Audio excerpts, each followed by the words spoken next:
welcome to United View and welcome to the road trip.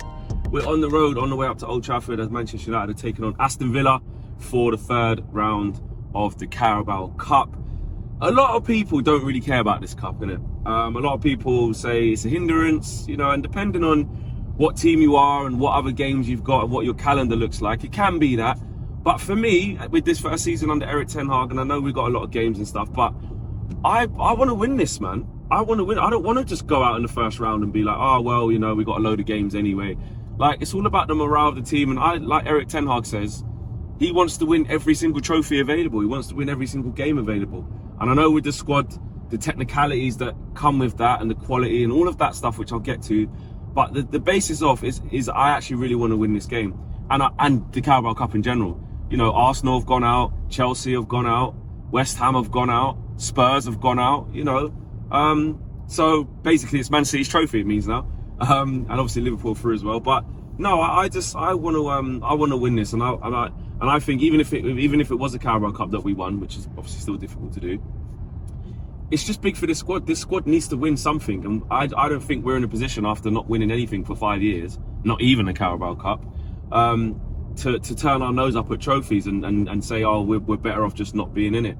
I get the fixture pile up, I get the drop off in quality and stuff like that when we change players and rotation. I understand all that, and that's why today I still think it's going to be a very difficult game, one which, you know, we might not go through.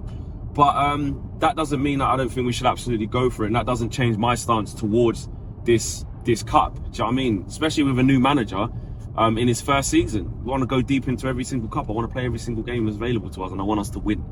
But it is going to be so interesting to see selection-wise. I don't think anyone could nail down what the guaranteed starting 11 is going to be with this, because you've got that thing of Ten Hag wanting to take it seriously because it's a cup competition. You've got the thing of player fatigue and us looking really leggy in the last few games. And then you've got the other thing of there's Fulham just round the corner as well on Sunday, which we need a massive 3 points after getting smashed by Villa, who we played today, last week. So, and on top of that, the fourth thing, it's Villa again. And I don't know about how you feel. The way they slapped us up at Villa Park, even though you can say they might not care, they got a new manager, we should beat them or whatever, I just want to deal with them properly and put them out of the cup. That might be a good thing for Villa fans, I don't know. Any Villa fans watching, let me know. You might want to go out of the cup or something, but what else have they Villa got to play for? Why not? So I think they're going to go strong regardless of who plays. Me and Owen went through that yesterday on the match preview, that, you know, they've got players who can come in who still, you know, they're still strong, and I think a lot of the players who played against us the last game will play again. But for us, it's the selection conundrum. Back to that. I mean, Rashford, for me, on the right-hand side, just isn't a thing, is it? He just can't play there, man. He just looked absolutely null and void. And we accommodated Rashford because of the other selection problems that we had, in terms of Sancho being out, in terms of Martial still being out, and Anthony being out. By process of elimination and versatility, Marcus Rashford was the one who kind of suffered from that. And I know we were all really poor against Aston Villa, but his game the most, is probably the least versatile in terms of playing out on the right hand side. And Garnacho just coming into it, he's obviously a left-sided player. I don't think Ten Hag wants to, so early in his development, make him play on the left and make him play on the right. I think if Garnacho is going to get games, it's going to be from the left all the time. So it's what does Ten Hag do? I mean, does he go with Ronaldo again? You know, and then Rashford on the left and then Elanga on the right. There's question marks still over Jadon Sancho and Anthony. I don't think they've been in training, so I'll be very shocked if they play. What do you do with Martial? Does he start Martial, you know, and then get 60, 70 minutes out of him, take him off, and then he's kind of, you know, got minutes in the tank ready to start at Fulham? Because for me, against Fulham, I need Martial to be starting. So I want to use this game as however he needs to prep for that game, whether he needs to come off the bench for 20 minutes and that's more minutes in his legs, or whether he starts, then so be it. But whatever it is, he needs to be in a position where he starts against Fulham. That's what I want to see anyway. So I think Ten Hag will go, I just can't call it. Will Ronaldo be on the bench? I don't know. Because Ronaldo really shouldn't really be playing against Fulham, in my opinion. I think we need to move on. And he hasn't been playing well at all. He hasn't looked good at all with Ronaldo when Ronaldo's been playing. But Martial needs to start Rashford. I think. Do you know what I think? I think he's going to start Ronaldo.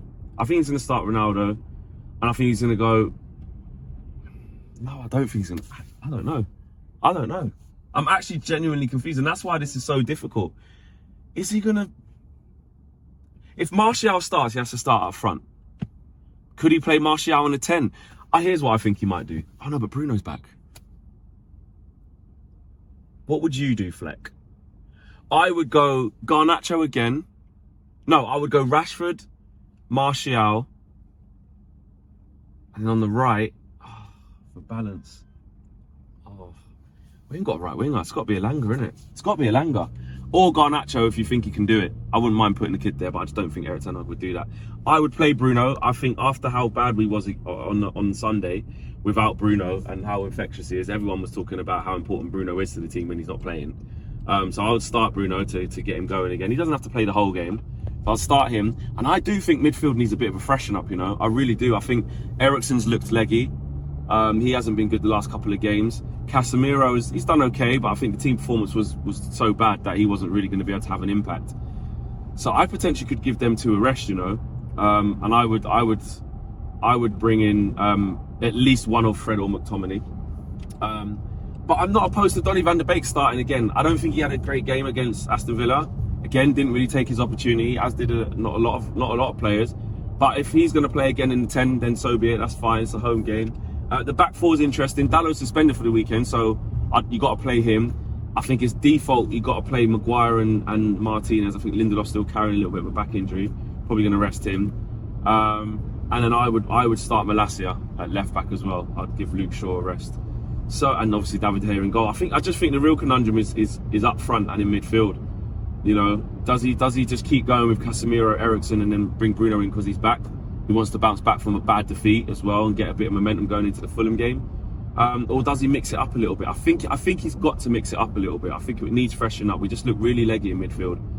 And I know we can, you know, talk about what Fred and McTominay maybe don't offer, but what they do offer is a bit of tempo, is a bit of energy, and can just freshen up what's been a little bit of a stale midfield over the last couple of games. And look, although our squad depth isn't exactly where we want it to be, that gives us something. You know, that's what they're there for. They're there to be used. And if it's Carabao Cup, if you're not playing in Carabao Cup, then, you know, when are these players going to rotate? When are these players going to play? So he's got to rotate. Can't just keep rolling out the same team. So I would go I would potentially even go McTominay and Fred. I know people don't want to hear that, but I'd go back to our old school midfield: McTominay, Fred, Bruno, and I'd have Donny on the bench. Yeah, something like that. And then 60 minutes take Bruno off, 70 minutes take Bruno off. Donny can come on, whatever, mix it up. Casemiro can come on for McTominay later on. You know what I mean? They don't have to definitely not play, just don't play 90 minutes. So we'll see. I think that's the most intriguing thing about today, is who Erik ten Hag's going to play. Smash a like on this video, subscribe to the channel if you are new. Make sure you guys keep the guys company in the match view. We've got KG down there, Owen, Mina, and the gang from Paolo's going to be there, etc, etc. So make sure you guys keep them company on the match view, and hopefully we go through to the next round, because again, I know what a lot of people say about Carabao Cup. I want to win it. I want to win it. I don't want to be going out in the first round again like we did last year. So yeah, smash a like. Peace.